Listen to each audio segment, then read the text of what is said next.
This is Armbar from mount and ways to escape.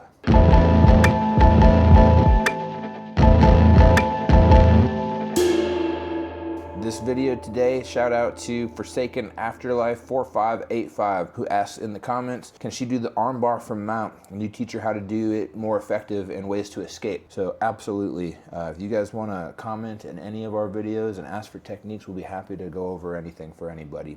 We appreciate the comment. So we're going to be looking at two main armbar types. One is going to be a reactive armbar, and this is going to be for your untrained people, for doing the white belt, people that make mistakes of extending their arms. But you have to know how to do this one in case you ever have to mount somebody who doesn't know anything. An untrained person will make these mistakes and you have to be ready for them. So the first one is going to be a common drill that we teach white belts in jiu-jitsu. They get to the mount position. In order to make them push up, you first got to drop your pressure on them and start to smash them. From here, that's going to make somebody want to push up. When they push up, one hand goes underneath, one hand goes over the top. And now from here, the toes are gonna engage. And you're gonna hop up and swing the leg over the head and take an arm bar. Here we control the thumb. Pinch your knees together, pinch your feet. Yes, back heel it, good, and tap. Now from here, we'll point the feet downwards and you climb back up into mount. And so this is a drill that we do over and over again. Go to the other side this time, go ahead. And this is just gonna teach us to do the arm bar. Every time somebody extends their arm and pushes up on us in mount, we can take an arm lock.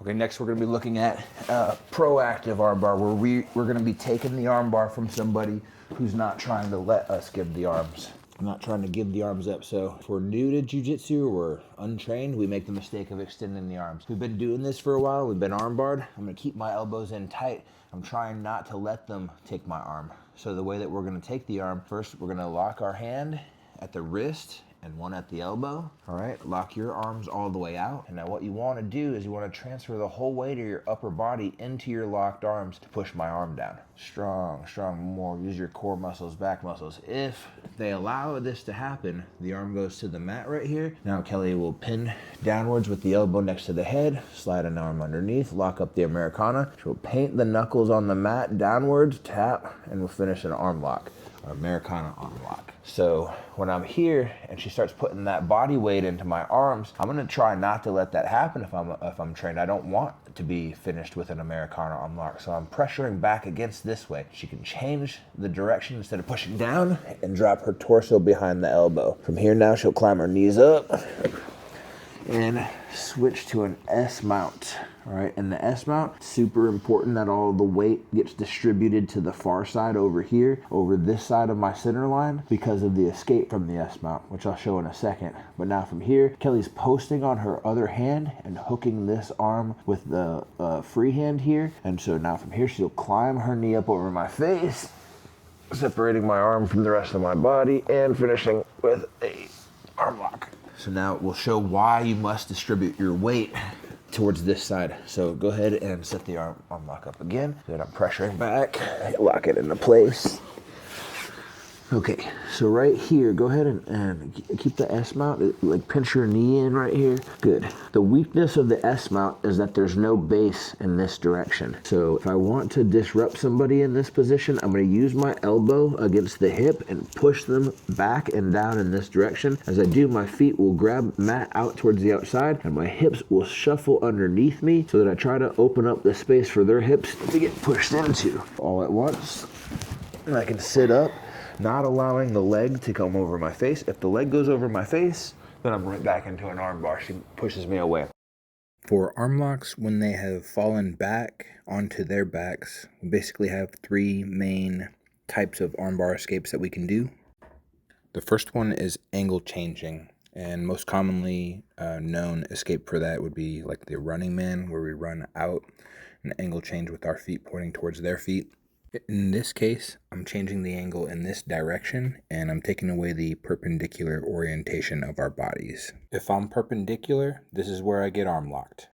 If I change the angle here and then Kelly goes to arm lock me, and pull my arm against your hips, and you put your hips up in the air, and my elbow bends this way, so I'm fine. So we can angle change with our feet running in the direction of their feet. We can also angle change with our feet running in the direction of their head. If I can get the legs off my face and turn this way, now there's no arm lock. I can sit up and come out to the side on this way. So one of the first ways that we can escape the arm lock is angle changing.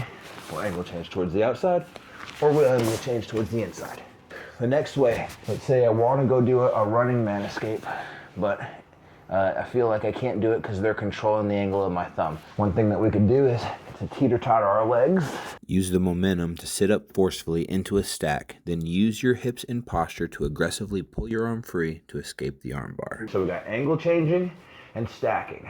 The third one is head freedom. We're coming inside the legs. So I can move this leg off my head, and I'm up inside the guard, and that protects me. You can also move this leg down, and if I split the legs, and I can come up towards the inside, and I won't be arm locked. And then the best thing you could do is to start mixing these three methods together. And remember, the three methods are angle changing, stacking, and coming in between the legs. Okay, so let's say I want to stack first, and when I go to stack, they push heavy with the legs down. Then I'll turn out as a result of being pushed back down.